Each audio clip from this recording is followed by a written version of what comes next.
ملائكته يصلون على النبي يا أيها الذين آمنوا صلوا عليه وسلموا تسليما اللهم صل على سيدنا ومولانا محمد وعلى آله وآله وأصحابه وبارك وسلم. آواز بلند پڑھیے. اللهم صل على سيدنا ومولانا محمد وعلى آله وآله وأصحابه وبارك وسلم. فرمان مصطفیٰ صلی اللہ علیہ وسلم، توجہ یہاں پر رکھیں. فرمان مصطفیٰ صلی اللہ علیہ وسلم ہے ان اول الناس یوم القیامت اکثرهم علی الصلاۃ. حضور نے فرمایا میدان محشر میرے قریب ترین وہ شخص ہوگا جو دنیا میں مجھ پر کثرت کے ساتھ درود شریف پڑھتا ہوگا. یہ بات چل رہی ہے میدان محشر کی. یہ وہ میدان ہے کہ جب بندہ اپنے گناہوں کے سبب اپنے پسینوں میں خود ڈبکیاں مار رہا ہوگا، لیکن اس میدان میں وہ ہیبت اور وہ جلال کا میدان ہوگا. لیکن اس وقت بھی وہی بندہ امن میں ہوگا جسے مصطفیٰ کریم کا ساتھ مل جائے گا. اور حضور کا ساتھ کسے ملے گا؟ جو دنیا میں مصطفیٰ کریم پر کثرت کے ساتھ درود شریف پڑھتا ہوگا. اس حدیث مبارکہ پر غور کریں تو ایک اور بات سمجھ میں آتی ہے کہ تمام عبادتیں، نماز، روزہ، زکوٰۃ، حج و دیگر جتنی عبادتیں ہیں، ساری عبادتوں کے بدلے اللہ کی رحمت سے جنت ملے گی. لیکن درود پاک وہ عبادت ہے کہ جنت بعد میں ملے گی، مصطفیٰ کریم کا ساتھ پہلے مل جائے گا. سمجھدار وہ بندہ ہوگا جو اپنی زندگی کے اکثر اوقات کو جب اس کی زبان کھلے تو مصطفیٰ کریم پر درود و سلام پڑھے، بلکہ عادات یہ بن جائے کہ میں سو جاؤں یا مصطفیٰ کہتے کھلے آنکھ صلی اللہ کہتے. اس محفل مقدسہ کا سب سے پہلا درس کہ ہمیں حضور پر کثرت کے ساتھ درود شریف پڑھنا ہے. لیکن سمجھدار بندہ وہ ہے، کامیاب تاجر وہ کہلاتا ہے کہ جس میں محنت کم ہو، پروفٹ زیادہ ہو. اور درود پاک ایسا بدلہ اس کے بدلے ملتا ہے کہ پڑھنے میں مختصر ہے، انعام ملنے میں بہت کثیر ہے. پڑھنا کتنا ہے؟ صلی اللہ علی محمد. انعام کتنا بڑا ہے کہ مصطفیٰ کریم کا ساتھ مل جائے گا. جنت ملے گی. یہ کیا کم ہے کہ مصطفیٰ کریم کا ساتھ مل جائے گا.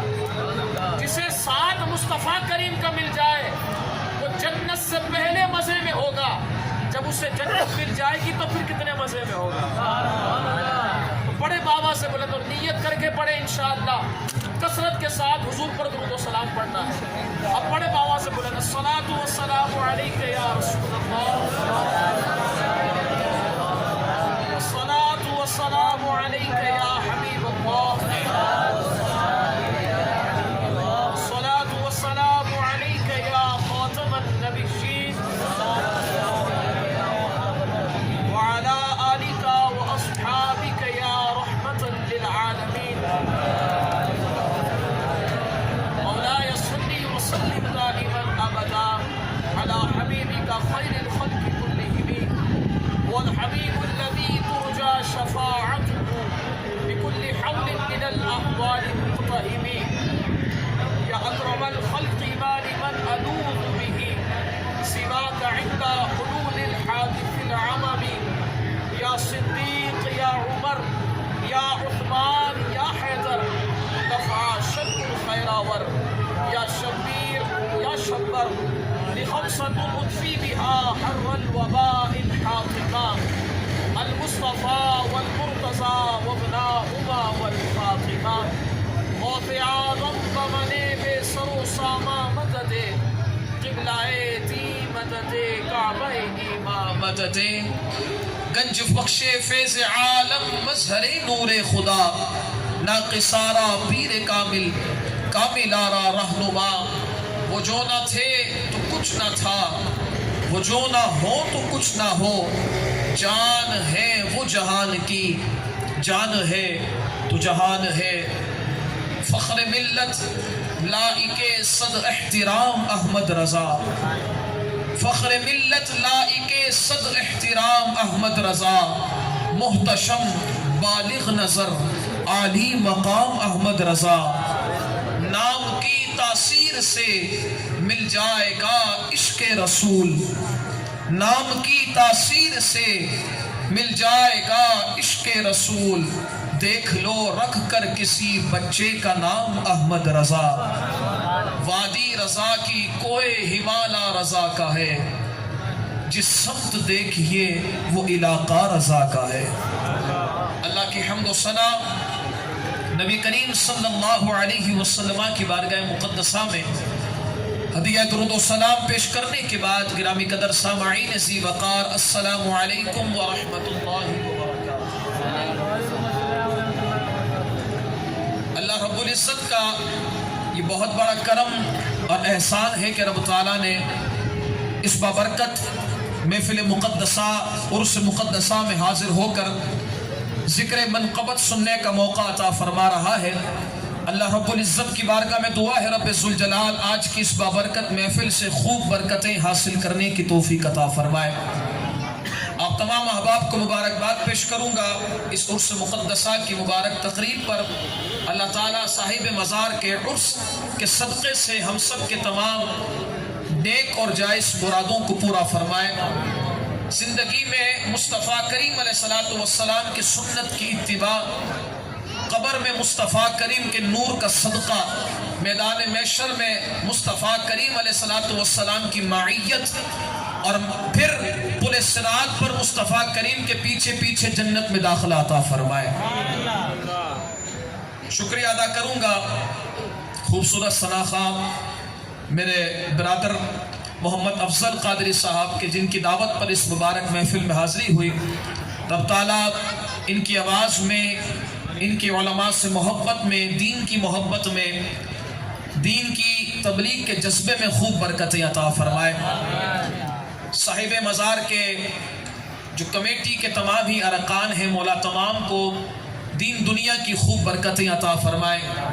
برادر اکبر پاکستان سنی تحریک کے ضلع امیر قبلہ محمد عابد قادری صاحب تشریف فرما ہے، محمد ساجد کاظمی صاحب تشریف فرما ہے، دیگر ثنا خوان حضرات اور آپ تمام احباب تشریف فرما ہے۔ رب تعالیٰ آپ تمام کا آنا، ہم سب کا آنا اپنی بارگاہ علیہ میں قبول و منظور فرمائے۔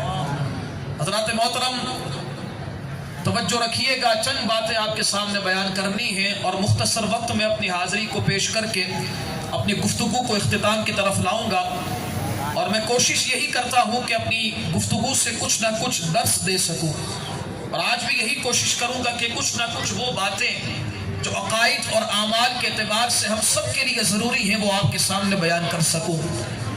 مجھ سے قبل نقیب صاحب نے یہ بات ارشاد فرمائی کہ امام حسین رضی اللہ تعالیٰ عنہ کا ذکر خیر، ذکر مبارکہ الحمدللہ سنیوں کی اکثر محفلوں میں ہوتا ہے۔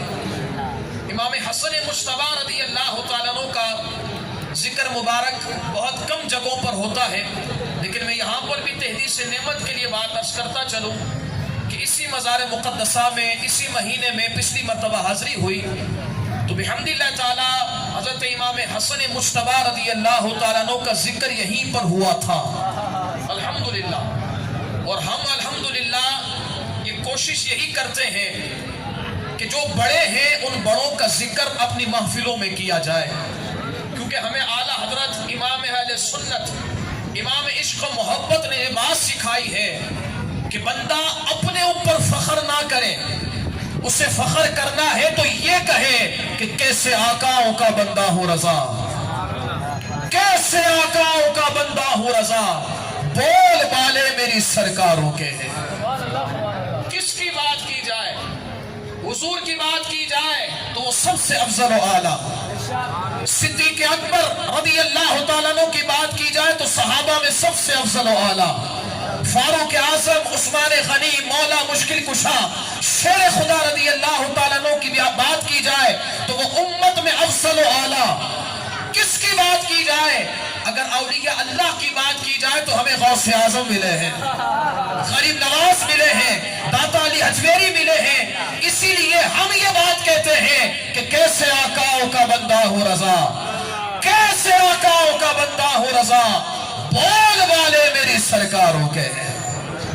حضرات محترم، رب تعالیٰ قرآن مجید فرقان حمید میں ارشاد فرماتا ہے الا ان اولیاء اللہ لا خوف علیہم ولا هم یحزنون. اب ترجمے کا انداز دیکھیں اور کلام کا انداز دیکھیں. رب تعالیٰ اپنے ولیوں کی شان کو کتنے خوبصورت اور کتنے اعلیٰ انداز میں بیان فرماتا ہے. رب ذوالجلال بیان فرماتا ہے الا ان اولیاء اللہ، خبردار، بے شک. اتنا خوبصورت اور اتنا جلال والا انداز. آپ نے قرآن پڑھا ہے، ہم نے قرآن پڑھا ہے.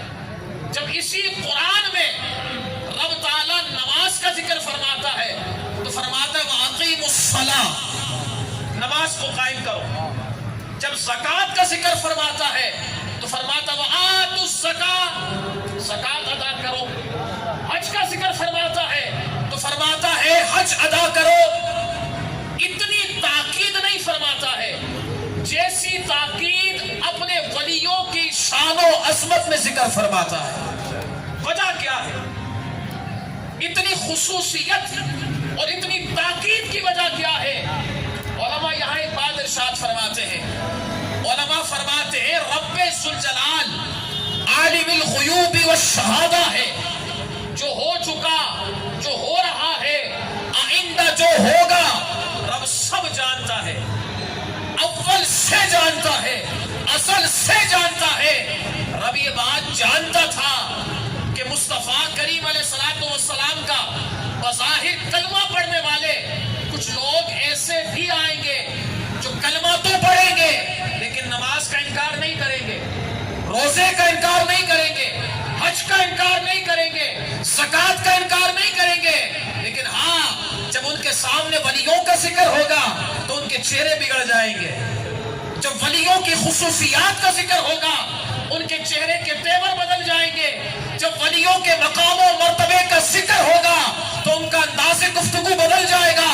تو گویا رب ذوالجلال نے اتنی تاکید کے ساتھ یہ اعلان فرما دیا ہے کہ اے جہاں والو، اگر یہ بدبخت لوگ میرے ولیوں کی شان میں توہین کرنا چاہیں گے تو یہ توہین کرتے کرتے تھک جائیں گے. لیکن میں نے ان کی شانوں کو، ان کی عظمتوں کو اتنا بلند کیا ہے کہ مصطفیٰ کریم کے غلام آتے رہیں گے، قرآن پڑھتے رہیں گے اور ولیوں کی شانوں کو بیان کرتے رہیں گے.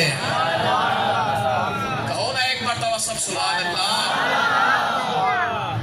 ولیوں کی شان کو بیان کرنے کے لیے رب تعالیٰ نے اتنا اہتمام فرمایا. اب یہاں ایک بات سوال بھی تو پیدا ہوتا ہے نا کہ ولی کون ہے، ولی ہوتے کون ہیں، ولیوں کا کام کیا ہے. یہاں ایک سوال مفسرین سے کیا گیا کہ جب اللہ رب العزت کے محبوب نے ارشاد فرما دیا کہ العلماء ورثۃ الانبیاء، علماء انبیاء کرام کے وارث ہیں.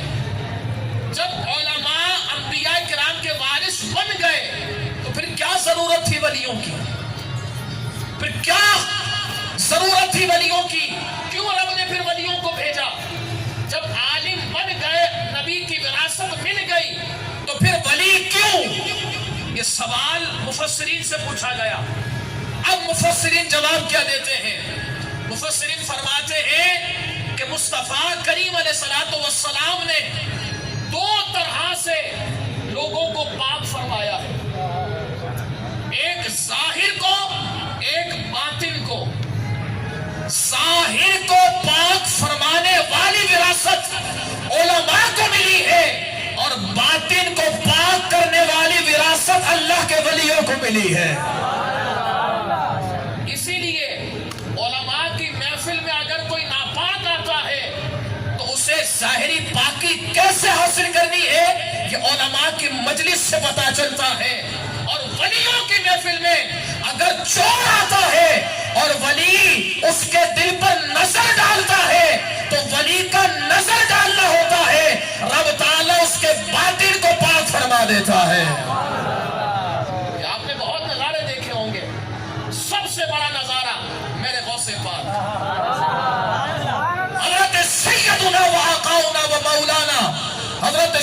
عبد القادر جیلانی البغدادی رضی اللہ تعالیٰ عنہ کی بارگاہ مقدسہ میں ایک چور آیا. اب انداز کیا تھا، توجہ رکھیے گا، انداز کیا تھا چور کا. چور آیا اور آپ نے غوث پاک رضی اللہ تعالیٰ عنہ نے قبہ پہنا ہوا تھا اور یہ قبہ بڑا قیمتی تھا. چور نے سوچا کہ اگر یہ قبہ مل جائے نا تو اپنی تو عید ہو جائے گی. اب وہ غوث پاک رضی اللہ تعالیٰ عنہ کے قبے کو پکڑتا ہے. غوث پاک رضی اللہ تعالیٰ عنہ اس کی طرف نظر کرتے ہیں اور پھر رب کی بارگاہ میں عرض کرتے ہیں مولا یہ آیا میرے پاس تھا، اگرچہ چوری کی نیت سے آیا تھا، اگرچہ اس کی نیتیں بد تھی، اگرچہ اس کی نیت صحیح نہیں تھی، لیکن مولا دیکھنا اس نے دامن بھی تو میرا پکڑا ہے نا. اے مولا آیا یہ چوری کی نیت سے تھا لیکن میرا دامن پکڑ لیا ہے. اے مولا اب اسے چور نہ رکھ، اسے ولی بنا دے.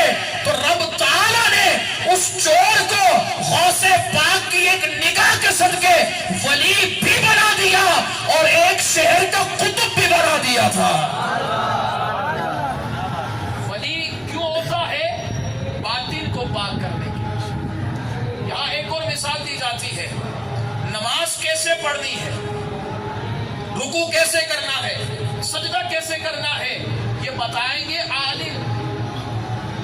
سجدے کی احتیاط، قرات کی احتیاط، رکوع کی احتیاط، یہ سب بتائیں گے عالم.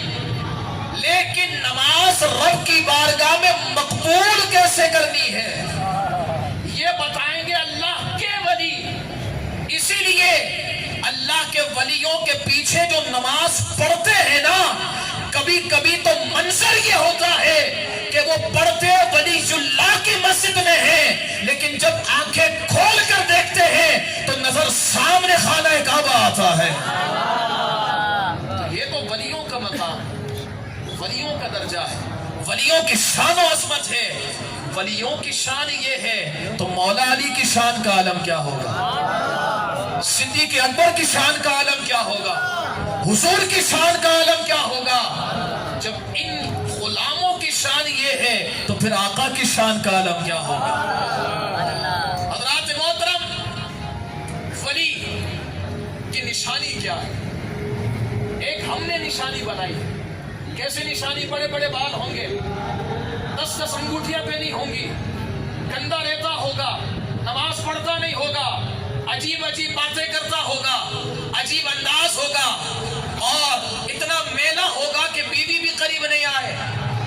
لیکن ہم سمجھتے ہیں یہی سب سے بڑا اللہ کا ولی ہے. اتنا گندا ہوگا کہ اس کے پاس سے بدبو آئے، وہ مسجد میں جائے تو اس کا مسجد میں جانا حرام ہو، کیونکہ اگر جسم سے بدبو آئے تو ایسا جسم لے کر مسجد میں جانا یہ حرام ہے. اگر کوئی ایسا گندا ہو تو ہم سمجھتے ہیں بابا بڑے پہنچے ہوئے، اور اتنے پہنچے ہوئے ہیں بس ان سے پہنچا ہی لگوا لو، اتنے پہنچے ہوئے، اتنے پہنچے ہوئے، بابا بڑے پہنچے ہوئے. کتنے پہنچے ہوئے ہیں؟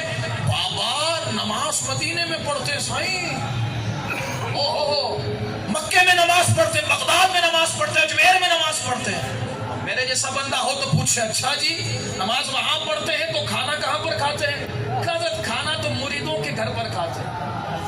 میں نے کہا واہ واہ واہ واہ، تمہارے پیر بھی بڑے عجیب ہیں. ہم سے پوچھو پیر کیسے ہوتے ہیں، ہم بتاتے ہیں پیر کیسے. یہ پیر نہیں ہوتے، یہ منگل ہوتے ہیں.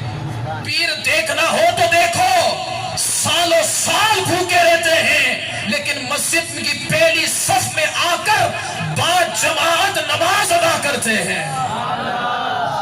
یہ پیر ہوتے ہیں. اور اعلیٰ حضرت امام اہل سنت نے تو پیر کی 4 نشانیاں بیان فرما دی ہیں. پیر کون ہوگا؟ جو سنی ہوگا. غیر سنی پیر نہیں ہو سکتا. اور سنی کسے کہتے ہیں؟ جو خارجی نہ ہو، جو رافضی نہ ہو، وہ سنی ہوتا ہے. مطلب کیا؟ خارجی وہ کتا ہوتا ہے جو اہل بیت پر بھونکتا ہے، رافضی وہ کتا ہوتا ہے جو صحابہ پر بھونکتا ہے، سنی وہ ملنگ ہوتا ہے جو جو صحابہ سے بھی محبت کرتا ہے اہل بیت سے بھی محبت کرتا ہے.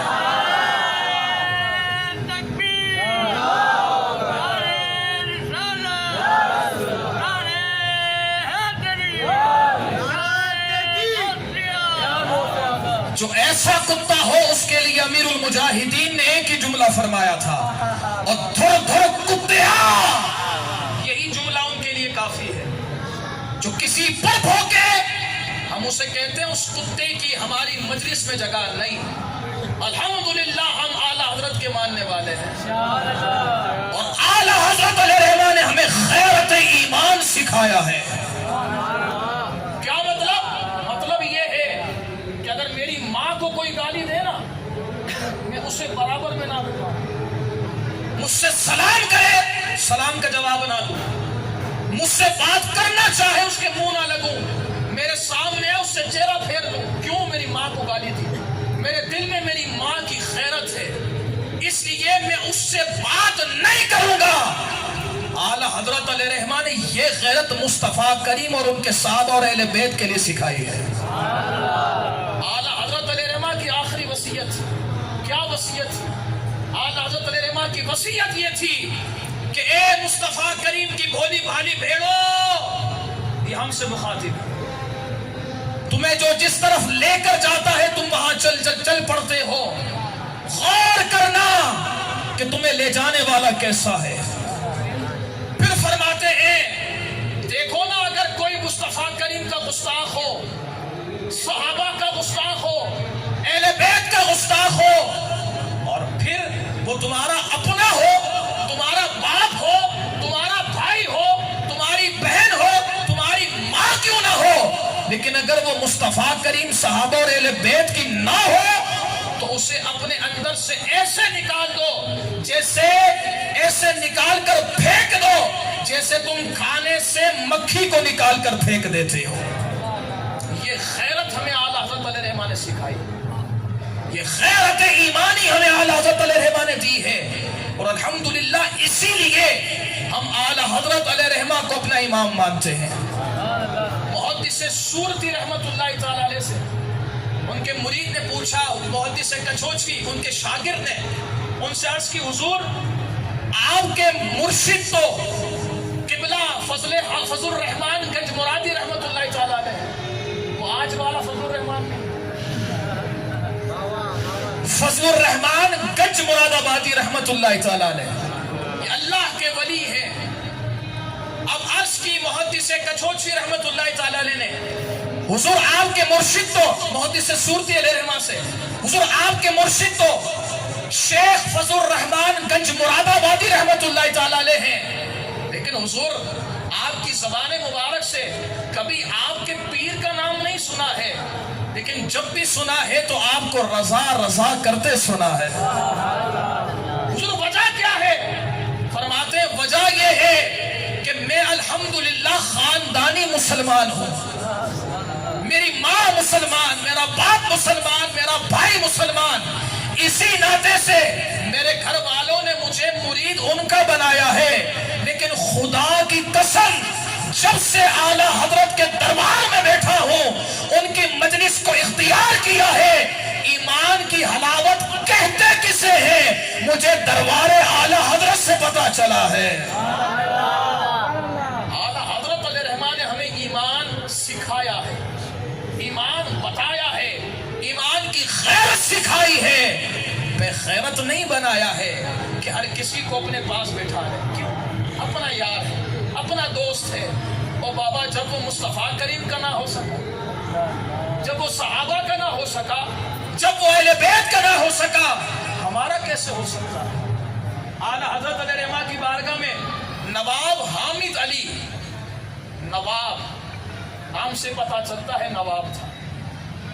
ہمارے پاس بھی اگر کوئی سیٹھ صاحب آ جائے نا، فلاں سیٹھ ہے، اور ہمیں پتا ہو کہ یہ بد مذہب ہے، تو ہم کہتے ہیں چلو یار کچھ نہ کچھ تو تعاون ہو جائے گا، مدرسے کے لیے تعاون ہو جائے گا.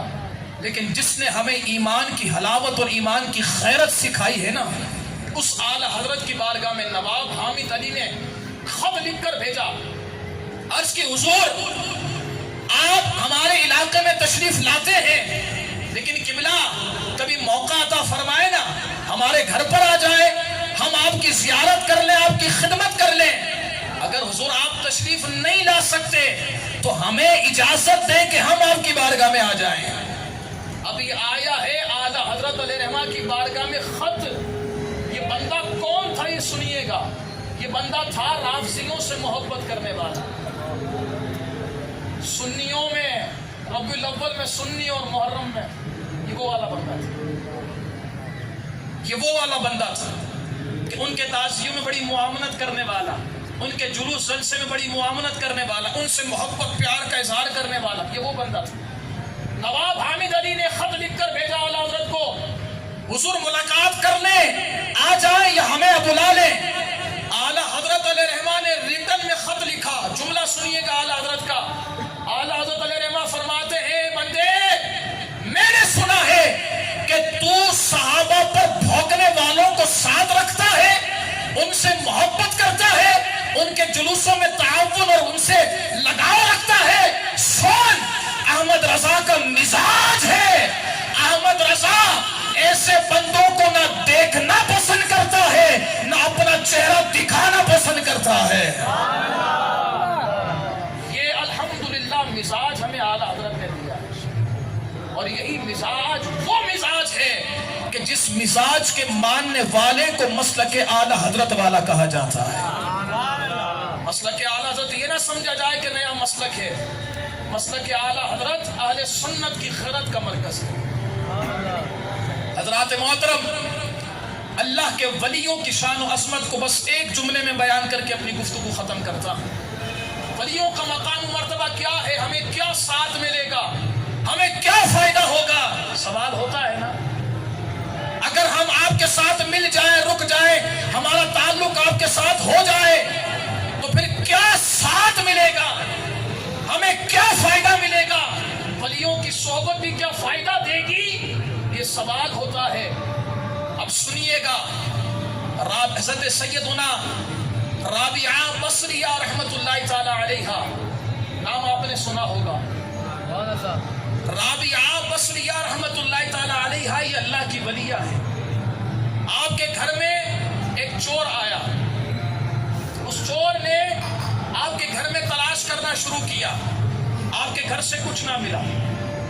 جب آپ کے گھر سے کچھ نہ ملا تو حضرت رابعہ بصریہ رحمت اللہ تعالی علیہا نے انہیں دیکھ لیا اور چور کو دیکھ کر کہا، اے بندے کیا کرنے آیا تھا؟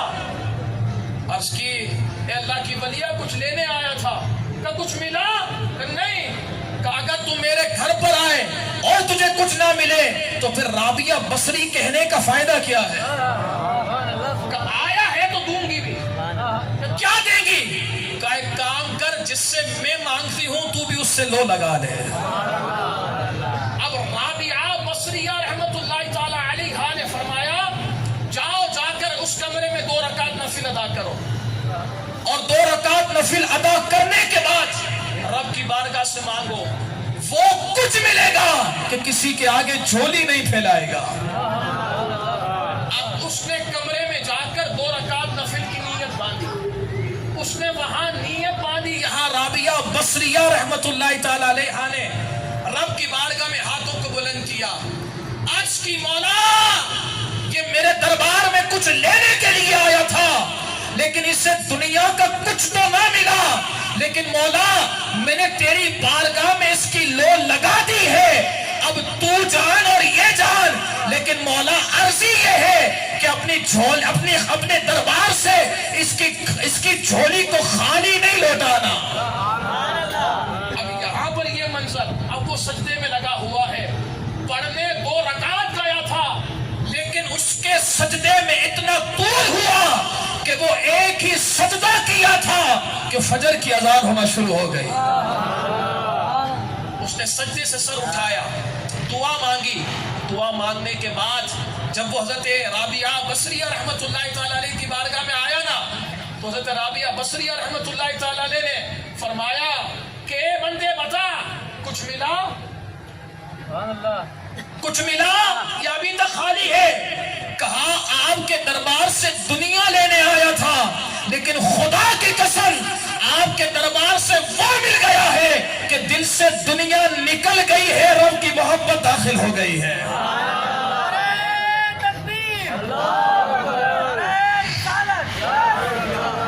حضرات محترم، جب یہ منظر دیکھا نا رابعہ بصریہ رحمت اللہ تعالی علیہ نے، فرمایا نماز میں کیا ملا؟ کہا 2 رکعت پڑھ دے کھڑا ہوا تھا، لیکن سجدے میں اتنی لذت ملی کہ دل نہیں چاہ رہا تھا کہ سجدے سے سر کو اٹھایا جائے۔ اب جب یہ منظر آپ نے دیکھا نا تو حضرت رابعہ بصریہ رحمت اللہ تعالی علیہ نے رب کی بارگاہ میں عرض کی، مولا تو نے اسے تو قبول فرما لیا، بتا مولا تو نے مجھے بھی اپنا مقبول بنایا ہے یا نہیں؟ تو غیب سے آواز آئی، اے رابعہ یہ بندہ تو میرے پاس ویسے بھی آ جاتا، لیکن اس کی وجہ سے میں نے اسے کوئی مرتبہ نہیں دیا، اسے جو آج مرتبہ ملا ہے اے رابعہ تیرے دربار کے صدقے سے ملا ہے۔ تو حضرت رابعہ بصریہ رحمت اللہ تعالی علیہ کی بارگاہ میں چور لمحے بھر کے لیے آئے تو وہ مقبول بن جاتا ہے۔ اگر کوئی اللہ کا بندہ نمازی ہو کر ولی کے دربار میں آئے تو کتنا پھر اسے خیرات ملتی ہوگی۔ ولیوں کا دربار الحمدللہ بڑا فیضان دینے والا ہے، دنیا تو دنیا ہے، آخرت میں بھی ساتھ دینے والا ہے۔ ولیوں کی معیت یہ وہ معیت ہے کہ جسے مل جاتی ہے، خدا کی قسم دنیا تو دنیا ہے، آخرت بھی اسے مل جاتی ہے۔ روایت میں آتا ہے مسلم شریف کی حدیث مبارکہ، بس اسی پر گفتگو ختم۔ جہنمیوں کی صف لگی ہوئی ہے، حضور فرماتے ہیں کل بروز قیامت جہنمیوں کی صف لگی ہوئی ہے، ایک ایک کر کے سب جہنم میں گر رہے ہیں، ایک ایک کر کے سب جہنم میں گر رہے ہیں۔ قریب سے جنتی شخص کا گزر ہوتا ہے، اب جنتی شخص جیسے ہی گزرتا ہے تو اس جہنمی صف سے ایک بندہ نکلتا ہے اور نکل کر کہتا ہے جنتی شخص جانتے ہو مجھے، پہچانا مجھے؟ کون؟ کہا حضور میں وہی ہوں کہ جس نے دنیا میں آپ کو پانی پلایا تھا، دنیا میں اس نے میں نے آپ کو وضو کروایا تھا، حضور میں وہی ہوں کہ دنیا میں نے آپ کو تکیہ دیا تھا۔ اب وہ جنتی شخص اس سے کہتا ہے بتا کیا چاہیے؟ تو دنیا میں مانگتا تجھے دنیا میں دیتا، لیکن اب تو نے مجھے میدان محشر میں مانگا ہے تو خالی تو ہم تجھے یہاں سے بھی نہ لوٹائیں گے۔ کہا حضور مانگنا یہ ہے کہ جہاں آپ جا رہے ہیں کیا خادم کو ساتھ لے کر نہیں جائیں گے؟ اکیلے جائیں گے کہ خادم کو ساتھ لے کر نہیں جائیں گے؟ شخص رب کی بارگاہ میں عرض کرے گا اے مولا، اے کریم پروردگار، یہ بندہ گناہگار ہے، یہ بندہ جہنمی ہے، یہ بندہ نیکوکار نہیں ہے، لیکن مولا دیکھنا یہ بندہ میرا ہے، مولا دیکھنا یہ بندہ مجھ سے تعلق رکھتا ہے، اور مولا میں تو تیرا ہوں، اے مولا اسے نہ دیکھ مجھے دے اور میری وجہ سے اسے بھی جنت عطا فرما دے۔ اب سنیے گا حدیث کے الفاظ اور ولیوں کی صحبت، اپنے پیروں کی بارگاہ میں تصور جما کر اس بات کو سنیے گا کہ میدان محشر تو لگے گا نا، ہم بھی تو میدان محشر میں آئیں گے، ہمارے بھی پیر صاحب جنت میں جا رہے ہوں گے، ہم بھی ان سے کچھ نہ کچھ تو مانگیں گے، ہم بھی یہ عرض کریں گے اے پیر صاحب آپ کو ہم نے وضو تو نہ کروا سکے، ہم آپ کو پانی کو پیش نہ کر سکے، ہم آپ کو تکیہ تو پیش نہ کر سکے، لیکن ہم آپ کے کہلاتے تھے، ہمیں کوئی جانتا تھا تو آپ کی وجہ سے جانتا تھا، ہمیں کوئی برا کہتا تھا تو آپ کی وجہ سے کہتا تھا، مجھ کو رسوا بھی اگر کوئی کہے گا تو یوں ہی، ہاں وہی نا وہ رضا بندہ رسوا تیرا۔ کہا اب سنیں اس تصور کے ساتھ اس بات کو، گفتگو ختم۔